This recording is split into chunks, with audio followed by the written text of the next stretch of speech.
I decided to surprise my wife at the annual charity dinner she organizes. At the entrance, I gave my name. The young receptionist smiled and said, "Oh, the CEO's brother, your brother-in-law, her husband, just arrived. He's over there talking to the mayor." So I decided to play along.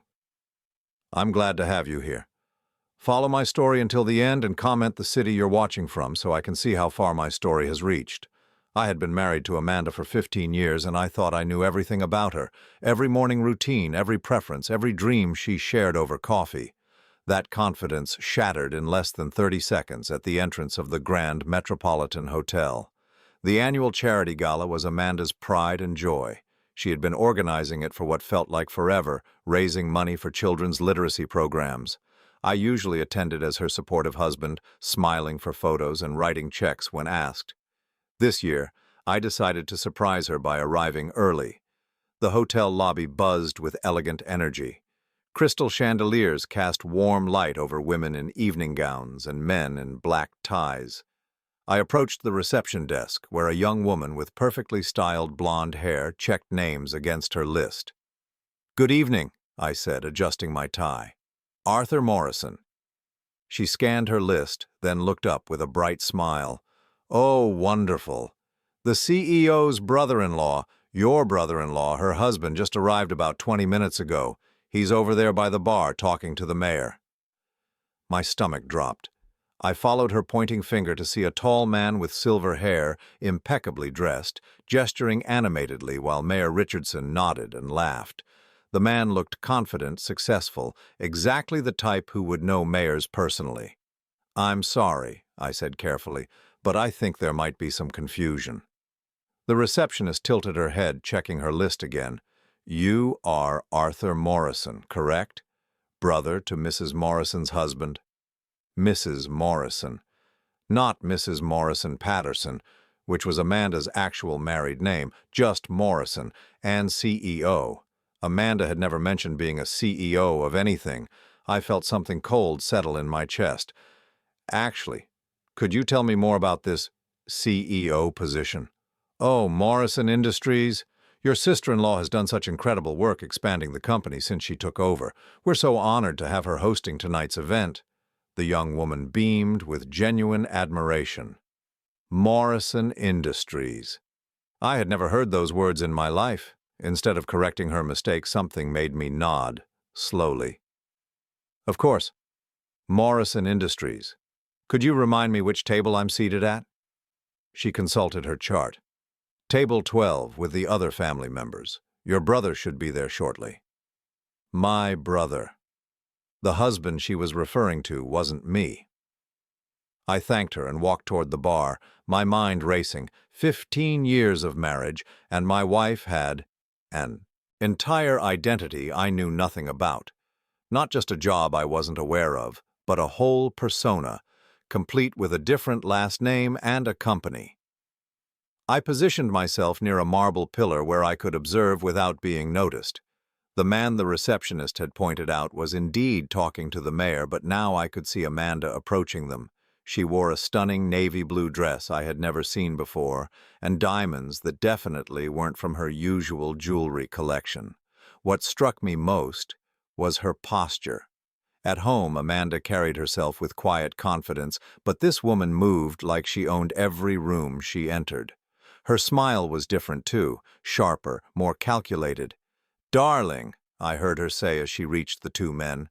The word was directed at the silver-haired stranger, and she placed her hand on his arm with casual intimacy. "Darling." She called me honey when she bothered using endearments at all. The mayor turned to her with obvious respect. "Amanda, this event gets more impressive every year. The silent auction alone must have raised what? $50,000 already?" $50,000. I thought about our joint checking account, our modest savings, our careful budgeting for this kind of event. Where was this money coming from and where was it going? "We're hoping to clear $200,000 tonight," Amanda replied smoothly. "The Foundation's literacy program needs new equipment for 12 schools." Foundation? What foundation? I handled our taxes every year, and we had never claimed any foundation-related deductions or income. The silver-haired man placed his hand on the small of Amanda's back. My wife is too modest. Last year's gala raised $320,000. My wife. He called her his wife. I gripped the marble pillar, feeling like the ground was shifting beneath me. This wasn't just an affair. This was an entire life that existed parallel to ours, complete with a husband, a company, and a foundation. I watched Amanda laugh at something the mayor said, and for the first time in 15 years, I realized I was looking at a stranger. The laugh was different, more musical, more performative. Everything about her was different. A waiter passed by with champagne, and I took a glass with trembling fingers. I needed to think. I needed to process what I was seeing without making any sudden moves. "Excuse me," I said quietly to the waiter. "Could you tell me who that gentleman is? The one speaking with Mrs. Morrison?" "That would be Mr. James Morrison, her husband. Wonderful couple, very generous with their donations." James Morrison, her husband. I took a long sip of champagne, feeling it burn slightly as it went down. 15 years. 15 years of believing I knew the woman I shared a bed with, planned vacations with, made decisions with, and she had been living an entirely separate existence where I didn't even exist. The worst part wasn't the betrayal, though that cut deep. The worst part was realizing how completely I had been played. This wasn't a recent development. You don't become a CEO overnight. You don't develop the kind of confidence and business relationships I was witnessing without years of practice. I found myself thinking about all the times Amanda had mentioned working late at her volunteer positions, all the weekend trips for charity planning, all the new clothes she explained as gifts from grateful organizations. It had all been lies, elaborate, carefully constructed lies. I moved to a different position, still watching. James Morrison was younger than me, probably by 7 or 8 years. He had the kind of easy charm that comes with old money and older confidence. When he spoke, people listened. When he moved, Amanda followed. They looked like they belonged together in a way that made my chest ache. But what struck me most was how natural they seemed. This wasn't an affair, some desperate escape from an unhappy marriage. This was a partnership, a real relationship with depth and history, which meant my marriage was the lie. I finished my champagne and set the empty glass on a nearby table. I had a choice to make. I could walk over there, create a scene, demand explanations. I could confront Amanda in front of her mayor friend and her other husband, or I could stay in the shadows and learn exactly what I was dealing with. The smart money was on gathering information first. I pulled out my phone and discreetly took a photo of James Morrison. Then I found a quiet corner and did a quick internet search for Morrison Industries. The results made my hands shake. Morrison Industries was a mid-sized construction and development company with projects worth millions of dollars across 3 states. Amanda Morrison was listed as Chief Executive Officer, a position she had held for 8 years. 8 years. We had been married for 15, which meant she had been building this empire for more than half of our marriage. There were photos of her at ribbon cuttings, industry conferences, charity events. In every single picture, she looked like the woman I had just watched command respect from the mayor. Confident, powerful, successful.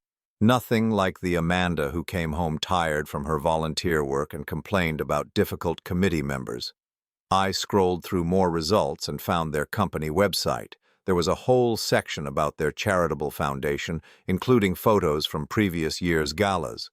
I recognized the hotel, the setup, even some of the decorations. This event, the one I thought was organized by my wife's literacy volunteer group, was actually a corporate foundation gala for a company worth millions of dollars. A company my wife owned and operated without me knowing it existed. I looked back toward the bar where Amanda and James were still talking with the mayor. She threw her head back, laughing at something, and the motion was so familiar it made my heart clench. I had seen that same laugh countless times across our dinner table, but apparently I had only been seeing an echo of it. The receptionist's voice echoed in my head. "Your brother-in-law, her husband, just arrived." Her husband. Not her first husband or her ex-husband or her business partner. Her husband. I spent the next hour moving through that gala like a ghost. Nobody knew who I was. which gave me the perfect cover to observe. I positioned myself near conversations, lingered by the silent auction tables, and watched my wife navigate her secret world with practiced ease. What I discovered made my 15-year marriage feel like a complete fiction. Amanda moved through the crowd like she had been born to this. She knew everyone's names, remembered their children's accomplishments, asked about business ventures with genuine knowledge. This wasn't someone playing a role. This was someone completely at home in a world of money and influence. I overheard her discussing zoning permits with a city councilman, debating construction timelines with contractors, and reviewing investment portfolios with financial advisors. The woman who claimed to struggle with our household budget was casually talking about seven-figure projects like they were grocery lists. The Morrison Foundation has allocated $2.7 million for infrastructure development this fiscal year, she told a group of local business owners. We're particularly focused on sustainable building practices in underserved communities. $2.7 million. I thought about how she had questioned spending $300 on a new lawnmower just last month. James Morrison stayed close to her side throughout these conversations, and their dynamic became clearer the longer I watched. He wasn't just a business partner or even just a lover. He was her intellectual equal, finishing her sentences about complex financial matters, adding details to her explanations of company policies. They had the rhythm of people who had been making decisions together for years. At one point, I positioned myself near their table during dinner. They sat at the head table naturally with other prominent couples. I found an empty seat at a nearby table where I could listen without being conspicuous. "The quarterly reports look excellent," James was saying as he cut into his salmon. "The Denver project alone will net us $4.8 million once we close next month." Amanda nodded, sipping her wine. "Good. I want to increase the foundation's education budget for next year. We're getting requests from districts in Colorado and Utah now." "How much are you thinking?" "Another $1.5 million minimum. James, we have the resources, and the impact data from the pilot programs is extraordinary. $1.5 million. Spoken like someone deciding whether to order dessert. I listened to them discuss property acquisitions, staff promotions, and partnership opportunities with other companies. Every detail revealed more about the scope of what Amanda had hidden from me. Morrison Industries wasn't some small side business. It was a regional powerhouse with dozens of employees, multiple ongoing projects, and enough money to casually donate millions to charity. During a brief moment when James excused himself to speak with someone across the room, I made my move. "Mrs. Morrison?" I approached their table, my heart pounding but my voice steady. Amanda looked up, and for just a split second I saw something flicker across her face. Not recognition exactly, but awareness. Like she knew she should know me but couldn't place how. "I'm sorry," she said with a polite smile. "Have we met?" Have we met? The woman I had shared a bed with for 15 years was asking if we had met. "Arthur Morrison," I said, watching her reaction carefully. "I believe we're related through marriage." The flicker became more pronounced. Her smile tightened almost imperceptibly, and she glanced quickly toward where James was talking with the group across the room. "Morrison," she repeated slowly. "I'm not sure I understand the connection." I could see her mind working, trying to figure out who I was and what I might know. The careful way she was speaking told me she was buying time, assessing the potential threat. "I'm James's brother," I said, sticking to the story the receptionist had given me. "From back east. He mentioned you had family coming tonight." Relief washed over her features so quickly that someone who hadn't been married to her for 15 years might have missed it. But I caught it along with something else. She had been genuinely afraid for a moment. "Of course," she said, her smile becoming warmer and more natural. "He mentioned you might be able to make it. I'm so glad you could be here for the gala." The ease with which she lied was breathtaking. She had recovered from her momentary panic and was now playing the role of welcoming sister-in-law with Oscar-worthy skill. "It's quite an impressive event," I said. "James tells me you've grown the company significantly since taking over." "We've been fortunate," she replied modestly. The construction industry has been good to us, and we've been able to expand our charitable giving substantially. Charitable giving. I almost laughed at the irony. She gave away millions to strangers while telling me we couldn't afford a weekend trip to visit my sister. How long have you two been married? I asked, genuinely curious about the timeline. 8 wonderful years, she said without hesitation, though it feels like we've known each other forever. 8 years. We had been married for 15, which meant she had married James Morrison 7 years into our marriage. Not only was she living a double life, she was a bigamist. That's beautiful, I managed. James is lucky to have found someone who shares his passion for business. We make a good team, she agreed. Though I think I'm the lucky one, he taught me everything I know about running a company. Another lie. I happened to know that Amanda had a business degree and had worked in corporate finance before we married. She had told me she gave up her career to focus on volunteer work and starting a family we never had despite years of trying. Now I wondered if that had been another deception. James returned to the table, and Amanda's entire demeanor shifted. Her smile became more genuine, her posture more relaxed. She was genuinely happy to see him in a way that sent a spike of jealousy through my chest. "Darling, this is your brother Arthur from back east," she said smoothly. James extended his hand with a confused smile. "My brother?" For a moment the facade cracked. Amanda's eyes went wide, and I could see her scrambling to figure out how to handle the situation. "I think there might be some confusion," James continued politely. "I don't have any brothers." The silence stretched for just a beat too long. Amanda was trapped between her lie to me and the truth James was inadvertently revealing. "Oh my goodness," I said, jumping in to save her from the hole she had dug herself into. "I think I misunderstood the seating arrangements. I was told I was seated with family, and when I saw the name Morrison—" "Ah," James said with relief. "That explains it. Common mistake with a name like Morrison. Are you with one of our partner companies?" "Something like that," I replied vaguely. "I should probably find my actual table. Thank you for the conversation, Mrs. Morrison. It was enlightening." As I walked away, I could feel Amanda's eyes following me. She knew something wasn't right, but she couldn't figure out exactly what. The fear I had seen earlier was back, and this time it stayed. I found a quiet corner and pulled out my phone again. This time I searched for marriage records. It took some digging, but eventually I found what I was looking for. Amanda Morrison and James Morrison had been married 8 years ago in a small ceremony in Denver, Colorado. The same Amanda Morrison who was currently married to me in Sacramento, California. My wife was married to 2 men simultaneously, and neither of her husbands had known about the other. Until now. I watched her from across the room for the rest of the evening. She was more subdued after our conversation, frequently glancing around like she was looking for someone, or looking out for someone.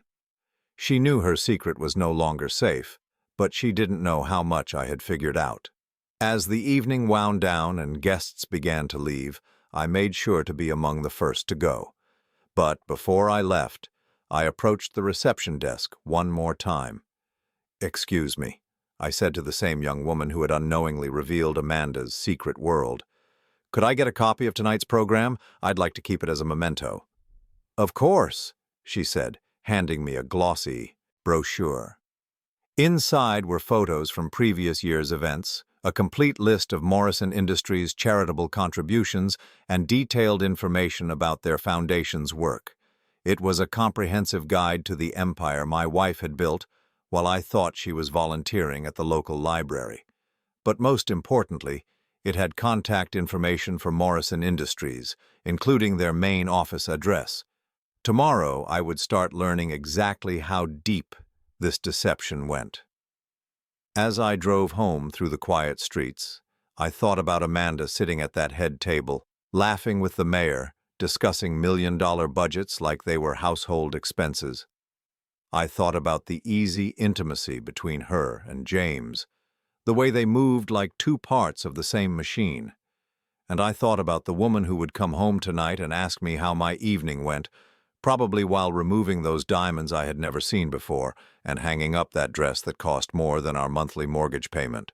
For 15 years, I had been married to a performance. Tonight, I had finally seen the real show. The question now was, what to do with that knowledge? I didn't sleep that night.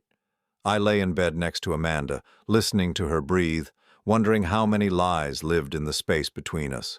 She had come home around midnight, slipping into bed quietly like she always did after these events. She smelled like expensive perfume and champagne, scents that seemed foreign in our modest bedroom. "How was your evening?" she had whispered in the dark, probably thinking I was asleep. "Fine," I had mumbled back. "Watched some television." Even that small exchange felt poisonous now.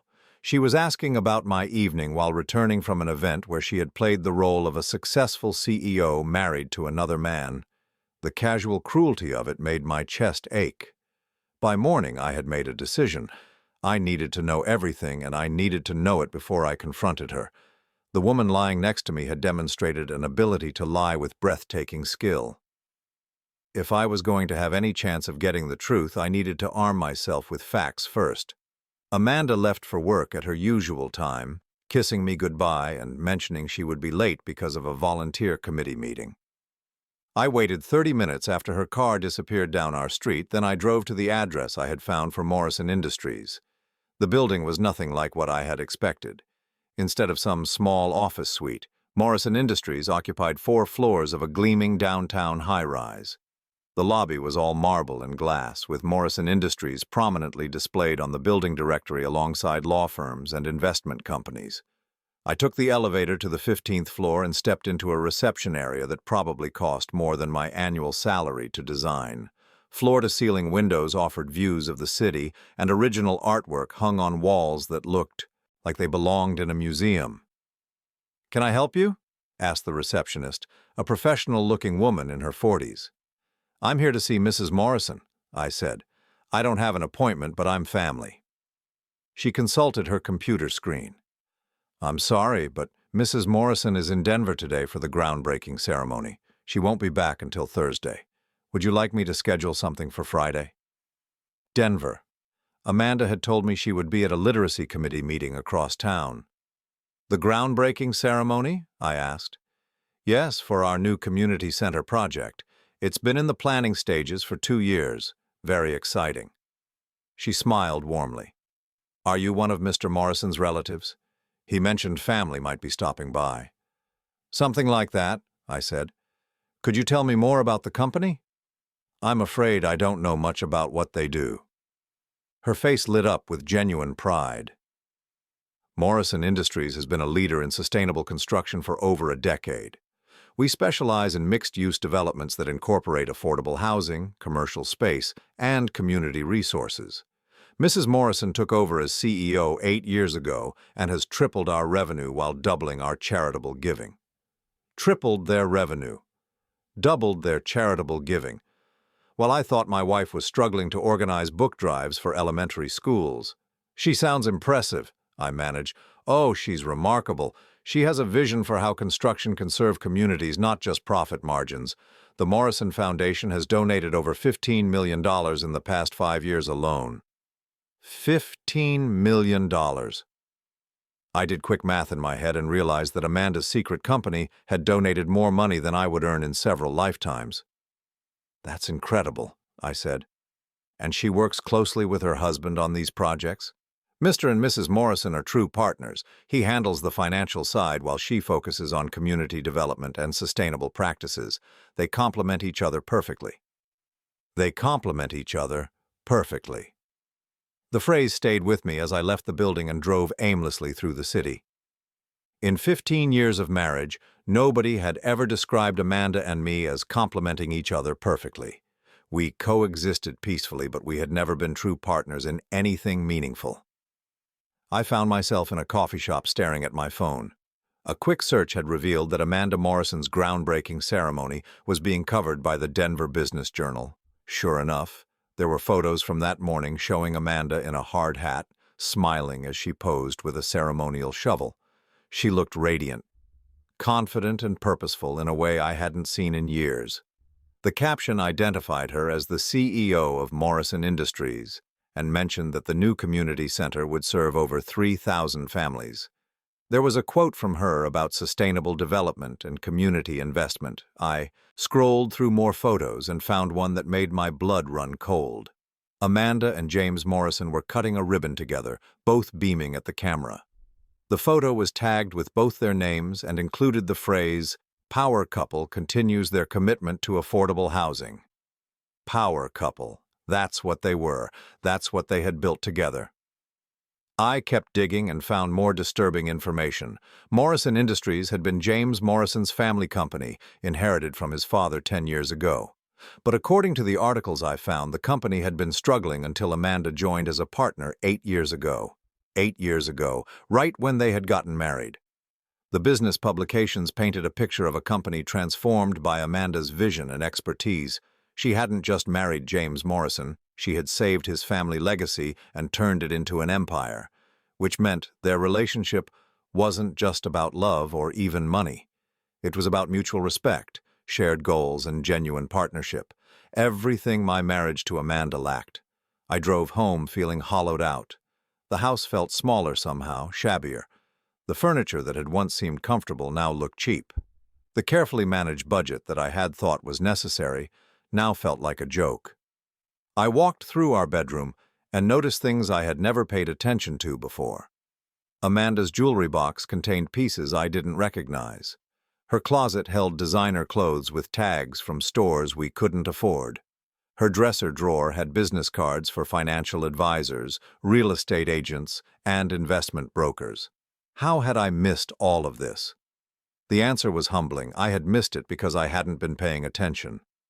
For years I had been so focused on our quiet, predictable life that I hadn't noticed my wife was living an entirely different existence. I found myself in Amanda's home office, a small room she used for her volunteer work, or at least that's what I had thought it was for. Looking at it with new eyes, I realized this wasn't the workspace of someone organizing bake sales and book drives. There was a high-end computer, multiple monitors, and a printer that could handle complex documents. The file cabinet was locked, but the desk drawers weren't. Inside, I found business contracts, financial statements, and correspondence with lawyers, accountants, and government officials. One folder contained property deeds for buildings I had never heard of. Another held insurance policies for assets worth millions of dollars. A third contained what appeared to be architectural plans for construction projects across 3 states. My wife wasn't just the CEO of Morrison Industries. She was a major player in regional development, with her fingerprints on projects that would shape communities for decades, and she had hidden all of it from me. I was still sitting at her desk, surrounded by evidence of her secret empire, when I heard her car, in the driveway. I quickly put everything back where I had found it and went to the kitchen, trying to look normal. "How was your day?"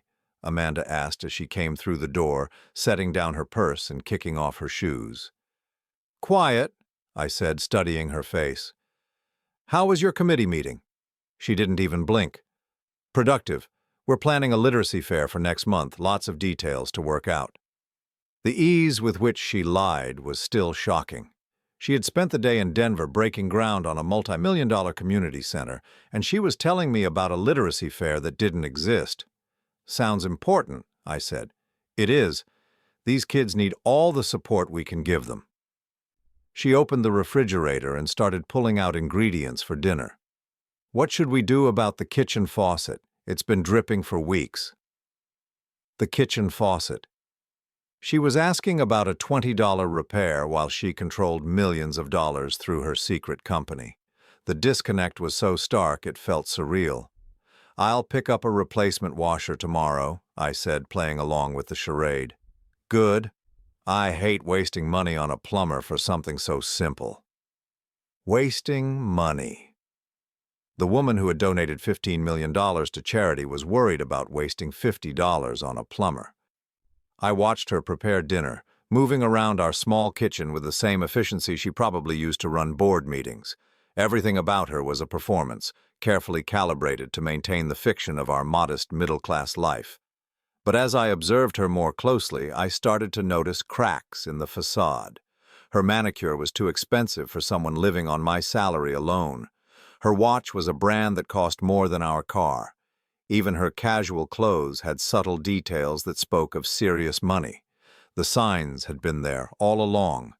I had just been too trusting, too comfortable, too willing to believe that the woman I loved was exactly who she appeared to be. During dinner, I found myself studying her face, looking for some sign of the guilt or conflict she must be feeling. But there was nothing. She chatted about neighborhood gossip, asked about my work, and complained about the cost of groceries with the same sincerity she had shown for years.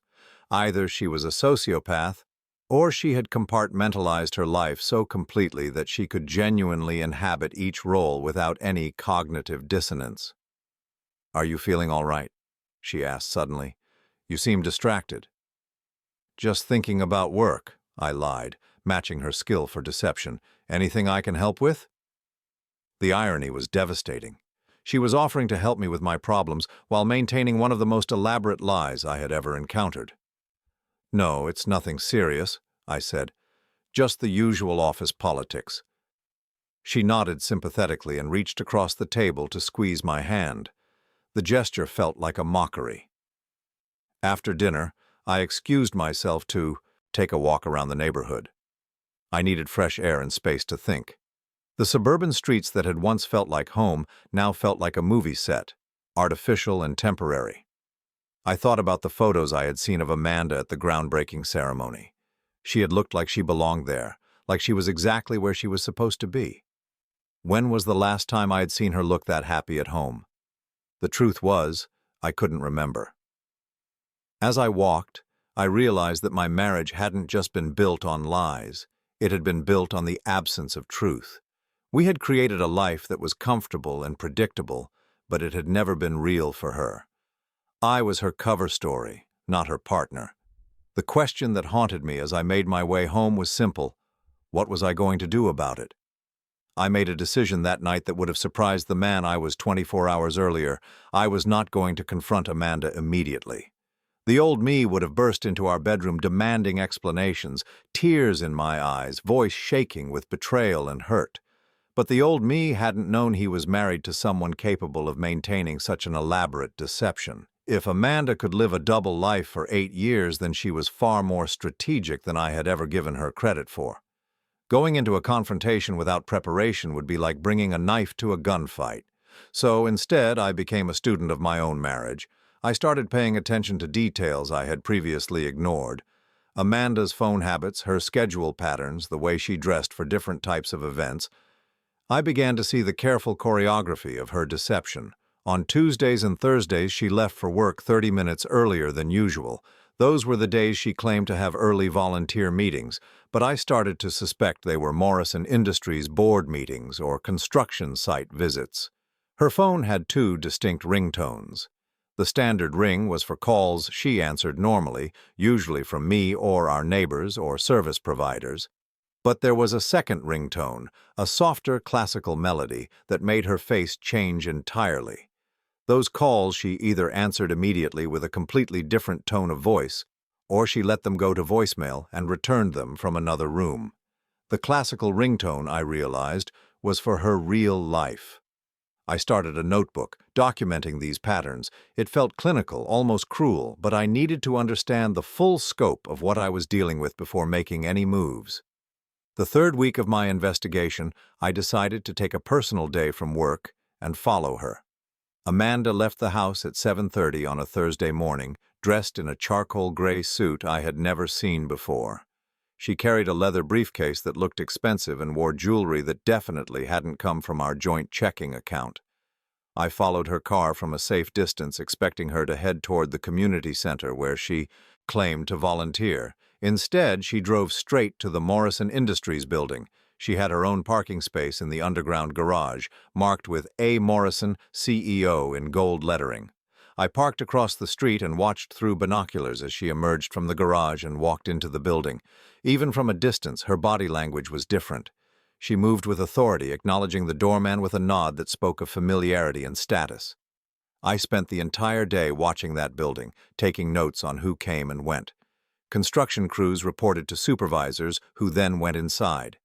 Men in expensive suits arrived for meetings. A catering truck delivered what looked like lunch for a large group. Morrison Industries was clearly a thriving business with dozens of employees and constant activity. At 4:30, James Morrison arrived in a silver BMW. He parked in the space next to Amanda's, labeled J. Morrison, CFO, Chief Financial Officer. He wasn't just her husband in this other life. He was her business partner. I watched him enter the building and wondered what they talked about during their workday. Did they discuss construction schedules and profit margins with the same intimacy that Amanda and I discussed grocery lists and home repairs? At 6:15, they emerged together. James had his hand on the small of Amanda's back as they walked to their cars, the same casual gesture of ownership I had seen at the gala. They spoke briefly, James gesturing toward some papers he was holding, Amanda nodding and pointing to something on the documents. Then they kissed goodbye. Not a passionate embrace, but the comfortable kiss of a married couple ending their shared workday. I followed Amanda home, arriving several minutes after she did. When I walked through the front door, she was already changed into jeans and a casual sweater, the expensive suit nowhere to be seen. "How was your day?" she asked, starting dinner preparations. "Long," I said honestly. "How was your volunteer meeting?" "Frustrating. The school district keeps changing their requirements for the literacy program. We spent most of the day trying to figure out new compliance issues." The lie rolled off her tongue with practiced ease. She had spent the day running a construction company, not arguing with school administrators. "That sounds complicated," I said, watching her face for any sign of guilt or discomfort. "It is. Sometimes I wonder if it's worth all the hassle." She sighed dramatically. "But the kids need these programs." The kids? She was invoking children to justify a lie about work she wasn't even doing. The manipulation was sophisticated and deeply disturbing. Over dinner, I decided to test her. "You know," I said casually, "I've been thinking we should take a trip. Maybe somewhere we've never been before." Amanda looked up from her salad with interest. "That sounds nice. What did you have in mind?" "Denver, maybe. I've heard good things about the restaurants there." I watched her face carefully. Denver, where she had been just last week for the groundbreaking ceremony, where she and James probably traveled regularly for business. "Denver's nice," she said without missing a beat. "Though I hear it's expensive. Maybe we should think about somewhere closer to home." Expensive? The woman who controlled millions of dollars thought Denver was too expensive for a weekend trip. "You're probably right," I said. "I just thought it might be fun to try somewhere new." "We could always go to San Francisco," she suggested. "It's been years since we've been to the city." San Francisco, safe, familiar, somewhere she could be confident she wouldn't run into her other life. I agreed to think about San Francisco while mentally noting another data point in her pattern of careful risk management. After dinner, I excused myself to work on some projects in the garage. Really, I wanted to call the Denver Business Journal that had covered Amanda's groundbreaking ceremony. "I'm calling about the Morrison Industries story you ran last week," I told the journalist who had written the article. "I'm working on a follow-up piece about sustainable construction practices."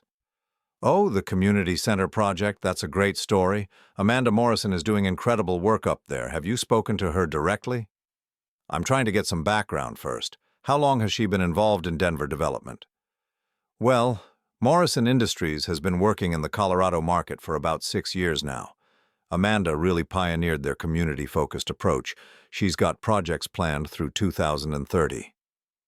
2030. Amanda had business plans extending 7 years into the future, while she told me she wasn't sure if her volunteer position would last through next month. "She seems very committed to the work," I said. "Oh, absolutely. She and her husband are up here at least once a month. They've become real fixtures in the local development community. Very well respected." "At least once a month?" I thought about all the times Amanda had told me she needed to stay late for meetings or attend weekend workshops. Had she actually been flying to Denver to build her empire? I thanked the journalist and hung up, feeling sick. That weekend, I decided to conduct a more systematic search of our house. Amanda was at another volunteer event, or at least that's what she had told me. I started in her office and worked my way through every room, looking for evidence I had missed. In the back of her closet, behind clothes I rarely saw her wear, I found a small, fireproof safe. It was locked, but I knew Amanda well enough to guess at possible combinations. Our anniversary date didn't work. Her birthday didn't work. My birthday didn't work. Then I tried James Morrison's birthday, which I had found in one of the business articles about him. The safe opened. Inside were documents that made my hands shake. A marriage certificate for Amanda and James Morrison, dated 8 years ago. Insurance policies listing James as her beneficiary. Bank statements for accounts I had never known existed, showing balances that made our joint savings look like pocket change.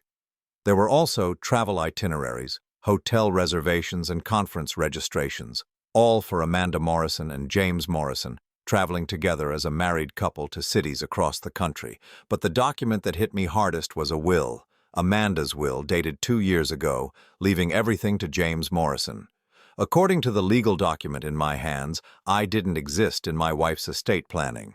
I photographed everything with my phone, then carefully returned the documents to exactly how I had found them. My hands were steady, but my mind was reeling. This wasn't just an affair or even a business partnership, disguised as marriage. This was a complete parallel life with its own legal and financial structure. Amanda had created an alternate reality so thorough that she had estate planning in place for it. I sat in our living room that afternoon, surrounded by the modest furniture and family photos that represented 15 years of what I had thought was our life together. Everything felt hollow now, like a museum exhibit of a life that had never really existed. The worst part wasn't even the betrayal, though that cut deep.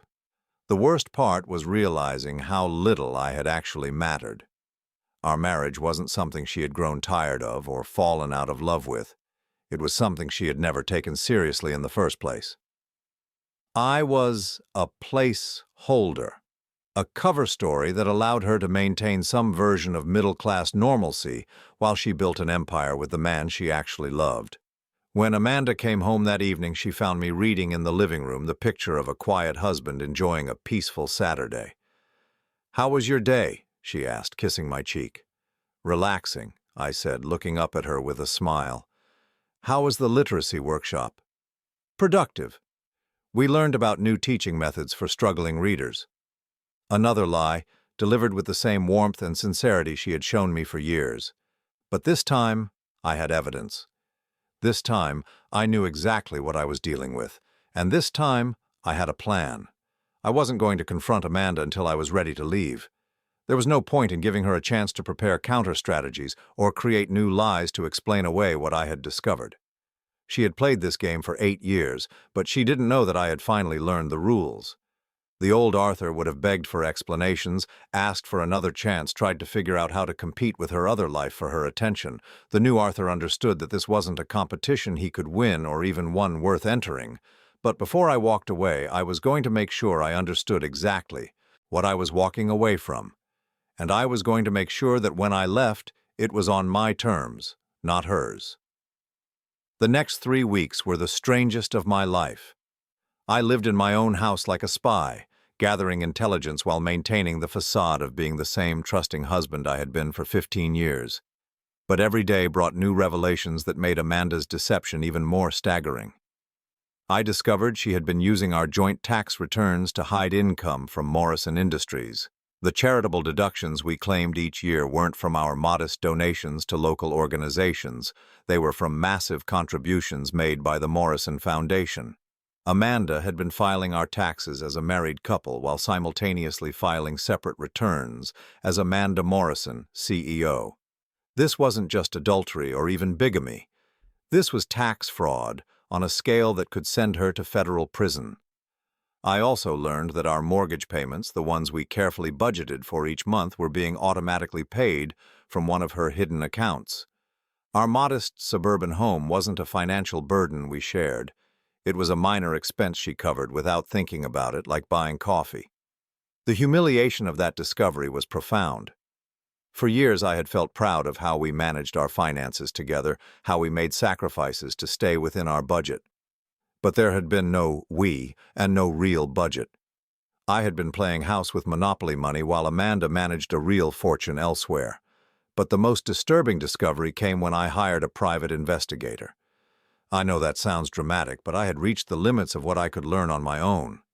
I needed professional help to understand the full scope of Amanda's double life, and I needed documentation that would hold up in court. The investigator, a former police detective named Sarah Chen, was thorough and discreet. Within a week, she had uncovered details that made my amateur detective work look pathetic. Amanda and James Morrison owned 4 properties together: the corporate headquarters building, a luxury condo in Denver, a vacation home in Aspen, and a beach house in San Diego. They traveled together regularly for both business and pleasure, staying in 5-star hotels and dining at restaurants that charged more for a single meal than Amanda and I spent on groceries in a month. But what really shocked me was the timeline Sarah constructed of their relationship. Amanda and James had been together for 12 years, not 8. They had been dating for 4 years before they got married, which meant their relationship had begun just 3 years into my marriage to Amanda. Our entire marriage had been a lie from almost the beginning. Sarah also discovered that James Morrison had no idea about me. To him, Amanda was a divorced woman who had left an unhappy first marriage to build a new life with him. He wasn't complicit in the bigamy. He was another victim of Amanda's deception, just one who had gotten the better deal. This revelation forced me to reevaluate everything. Amanda wasn't just a cheating wife or even a gold digger. She was someone capable of maintaining elaborate lies with multiple people for over a decade. The level of compartmentalization required for such deception suggested a psychological sophistication that was genuinely frightening. Armed with Sarah's report, I finally felt ready to take action. But I wasn't going to confront Amanda directly. That would give her a chance to spin new lies, to manipulate the situation, to control the narrative as she had been doing for years. Instead, I was going to force her hand. I started by consulting with 3 different attorneys, getting multiple perspectives on my legal options. The consensus was clear. Amanda's bigamy invalidated our marriage, which meant I could seek an annulment rather than a divorce. An annulment would erase our marriage legally, as if it had never existed. More importantly, her tax fraud and financial deception gave me grounds to seek compensation for the years of emotional and financial harm she had caused. I wouldn't just be walking away empty-handed, I would be leaving with enough money to rebuild my life comfortably. But timing was crucial. I needed to coordinate my legal actions carefully to maximize their impact and minimize Amanda's ability to respond. The first step was protecting my own assets.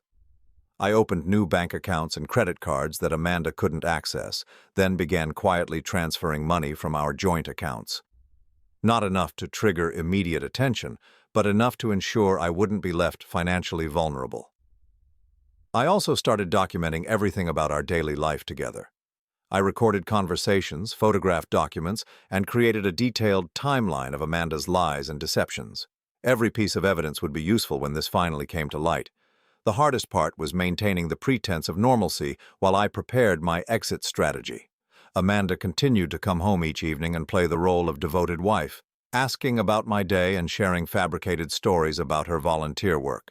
The casual cruelty of it made my stomach turn, but I forced myself to respond as I always had. During this period, I began to see Amanda with completely new eyes. The woman I had loved for 15 years was revealed as a masterful actress playing a role. Every gesture, every expression, every moment of apparent intimacy was calculated to maintain her cover story. But I also started to notice cracks in her performance that I had missed before. Sometimes, when she thought I wasn't looking, her face would relax into an expression of boredom or mild contempt. Other times, I caught her checking her phone with an urgency that suggested her real life was calling. She was tired of maintaining the charade, but she wasn't ready to give it up. I suspected she was waiting for the right moment. to dissolve our marriage on her own terms, probably after securing her position with Morrison Industries and ensuring that James never learned about her deception. Well, I was going to save her the trouble. 3 weeks after hiring Sarah Chen, I put my plan into motion. First, I sent copies of all the evidence to James Morrison at his office, along with a detailed letter explaining the situation. I made it clear that I wasn't seeking revenge against him. He was as much a victim as I was, but that he deserved to know the truth about the woman he had married. The letter was professional and factual, focusing on the documented evidence rather than emotional appeals. I explained that Amanda had been married to both of us simultaneously, that she had been committing tax fraud for years, and that neither of us had been living with the woman we thought we knew. I sent the letter on a Thursday, knowing that James would receive it on Friday morning. Second, I filed for annulment of my marriage to Amanda, citing bigamy and fraud. The legal papers would be served to her on Friday afternoon, just hours after James received his package. Third, I arranged to have all of Amanda's belongings moved out of our house while she was at work on Friday. I hired a moving company and had everything packed and placed in a storage unit. I left her personal items carefully organized and included a note with the storage unit information and a key. By Friday evening, our house would be empty of any trace of her 15-year performance as my wife. But I saved the most important step for last. On Thursday night, I cooked dinner for Amanda one final time. I made her favorite meal, chicken parmesan with garlic bread, and opened a bottle of wine. She complimented the dinner and asked what the occasion was. I just felt like cooking something special, I said. It's been a good week. She smiled and raised her glass. Here's to good weeks. We clinked glasses, and I studied her face carefully, memorizing it. By tomorrow evening, I would never have to look at it again. After dinner, we sat on the couch watching television like we had thousands of times before. Amanda curled up next to me, her head on my shoulder, playing the role of contented wife with Academy Award-worthy skill. "I love you," she said softly, the words delivered with perfect sincerity. "I know," I replied, because I finally understood that she did love me in her own way. She loved the convenience I represented, the respectability, the cover story that allowed her to maintain her double life without complications. But she had never loved me as a person, as a partner, as someone worthy of her truth. "Are you all right?" she asked, sensing something different in my response. "Just thinking about the future," I said, which was absolutely accurate. She squeezed my hand. "Whatever you're thinking about, we'll figure it out together." Together? The irony was almost funny. That night, I lay in bed next to her for the last time, listening to her breathe and wondering if she ever felt guilty about the elaborate lie our entire relationship had been built on. But as I watched her sleep peacefully, I realized that guilt required empathy, and empathy required seeing other people as real. To Amanda, I had never been quite real. I had been a useful fiction, a supporting character in the story she was telling herself about her life. Tomorrow, that story would end. And for the first time in 15 years, my real life would begin. Friday morning, I woke up before Amanda's alarm went off. I lay there in the dim light watching her sleep and felt nothing. No anger, no sadness, no lingering love. Just a strange sense of completion, like finishing a book you've been reading for too long. She went through her morning routine exactly as she had for 15 years, unaware that this was the last time she would perform this particular deception. She kissed me goodbye, told me she loved me, and reminded me that she would be working late at another volunteer committee meeting. "I might not be home until 10 or 11, she said, adjusting her jacket in the hallway mirror. "That's fine," I said. "I'll probably go to bed early anyway." She smiled and kissed me again, then walked out the door and drove away to her real life. 30 minutes later, the moving company arrived. I had given them detailed instructions and a complete inventory of everything that belonged to Amanda. They worked efficiently and professionally, treating the job like any other residential move. Within 4 hours, 15 years of shared possessions had been sorted, packed, and loaded onto trucks. I kept only what was legitimately mine: Books I had owned before our marriage, gifts from my family, items with clear sentimental value that had nothing to do with Amanda. Everything else, furniture we had bought together, wedding gifts, photographs from our trips, went into the storage unit. By 2 o'clock in the afternoon, the house was empty except for my personal belongings. I walked through the rooms, noting how different they felt without Amanda's presence. Larger, somehow, more peaceful. At 3:15, my phone rang. James Morrison. "Arthur?" His voice was shaky, confused. "I got your letter. I need to understand what's happening here." "I imagine you do," I said calmly. "Have you had a chance to review all the documentation?" "I've been going through it for hours." He paused, and I could hear papers rustling in the background. "This says Amanda has been married to both of us simultaneously." "That's correct." "For 12 years." "Yes." A long silence stretched between us. When James spoke again, his voice was hollow. "She told me she was divorced when we met. She said her first husband was controlling and manipulative, that she had to escape an abusive situation." "She's an exceptionally skilled liar," I said. "I lived with her for 15 years and never suspected any of this." "But how is this even possible? We file joint tax returns.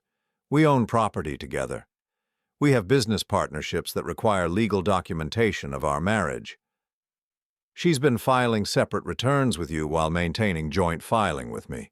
It's complex tax fraud, but she's apparently very good at managing complex deceptions." James was quiet for so long that I thought he might have hung up. Finally, he spoke in a whisper. "What kind of person does this?" "I've been asking myself that question for weeks," I said. "I don't think we'll ever really know." "What are you going to do?" "I filed for annulment this morning. The papers are being served to her this afternoon. Our marriage never legally existed because of the bigamy, so I'm essentially just documenting that fact." "And what should I do?" I felt a surprising surge of sympathy for him. James Morrison had fallen in love with a woman who was probably more authentic with him than she had ever been with me, but he had still been living with a lie. "That's not my decision," I said. "But you should know that the financial documents suggest she's been using Morrison Industries to launder money and hide assets. You might want to have your accountants review everything very carefully." Another long silence. "I can't believe this is happening." "I'm sorry," I said, and I meant it. "You didn't deserve this any more than I did." After we hung up, I sat in my empty living room and waited. At 4:30, the process server called to confirm that Amanda had been served with the annulment papers at Morrison Industries. According to him, she had turned pale and asked to speak with her attorney immediately. At 6:45, my phone rang. Amanda. "Arthur, what the hell is happening?" Her voice was sharp, panicked in a way I had never heard before. "I just got served with annulment papers. This is insane." "Where are you?" I asked calmly. "I'm in my car outside the house, but there are no lights on." "Where are you?" "I'm inside. Come in."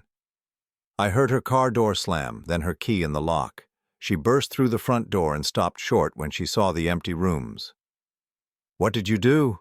she whispered, looking around at the bare walls and missing furniture. "I ended our marriage," I said from my position on the couch. "The only piece of furniture left in the living room. Though legally there was no marriage to end since you were already married to James Morrison when you married me." Amanda stared at me for a long moment, and I watched her face cycle through expressions I had never seen before. Shock, calculation, anger, and something that might have been fear. "You don't understand," she said finally. "It's not what you think." "What do I think, Amanda?" She opened her mouth, then closed it. For the first time in 15 years, she was speechless.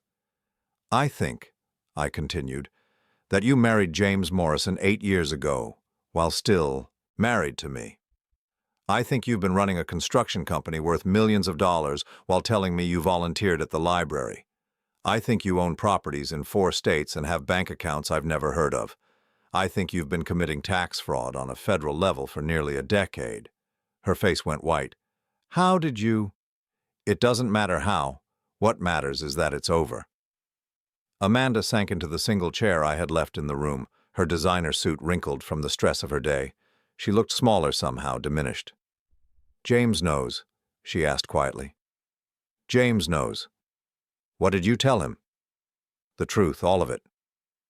She buried her face in her hands. "You've destroyed everything." "No, Amanda, you destroyed everything. I just documented it."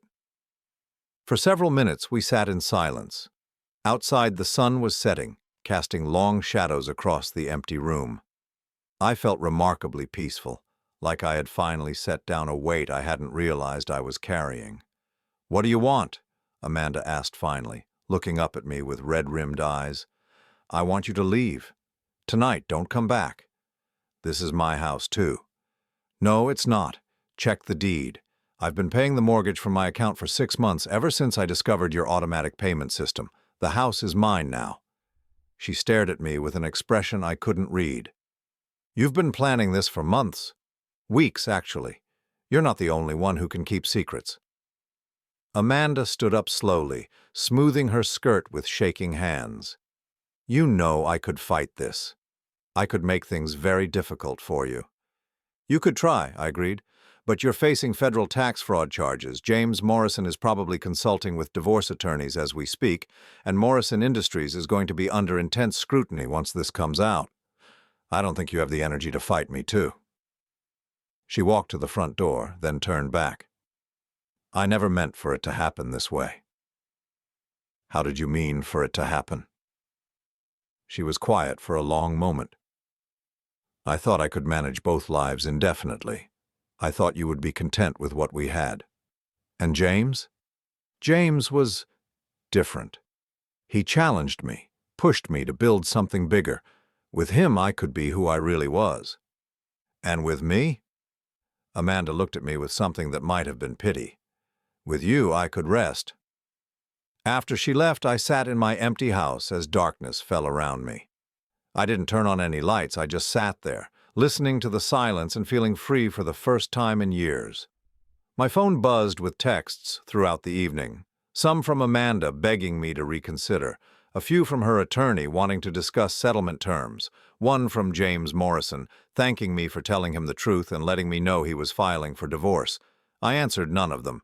There was nothing left to discuss. 3 months later, I received a check in the mail for $800,000. It was Amanda's settlement payment, compensation for the years of fraud and deception. With that money and the sale of our house, I had enough to retire comfortably at 62. I bought a small cabin in the mountains, 2 hours from any city where Amanda Morrison might be building her empire. I spend my days reading, hiking, and learning to cook for myself. I've taken up photography and started volunteering at a local animal shelter. Last month, I saw an article in a business journal about Morrison Industries filing for bankruptcy. According to the report, the company had collapsed amid allegations of financial irregularities and tax fraud. Amanda Morrison was facing federal charges, and James Morrison was cooperating with prosecutors. I felt no satisfaction reading about their downfall, no vindication, no sense of justice served. Just a quiet gratitude that I was no longer part of that story. Sometimes in the evenings I sit on my porch and think about the 15 years I spent loving someone who never really existed. I don't regret those years. They taught me something valuable about the difference between loving someone and being loved in return. I'm 62 years old, and for the first time in my adult life, I'm living only my own truth. No shared lies, no comfortable deceptions, no performances for anyone else's benefit. I sleep well at night, and when I wake up in the morning, I remember exactly who I am. It turns out that freedom doesn't require revenge or vindication. Sometimes it just requires the courage to walk away from a life that was never really yours to begin with. And sometimes, if you're very lucky, you discover that the person you were before the lies began is still there, waiting patiently for you to remember him.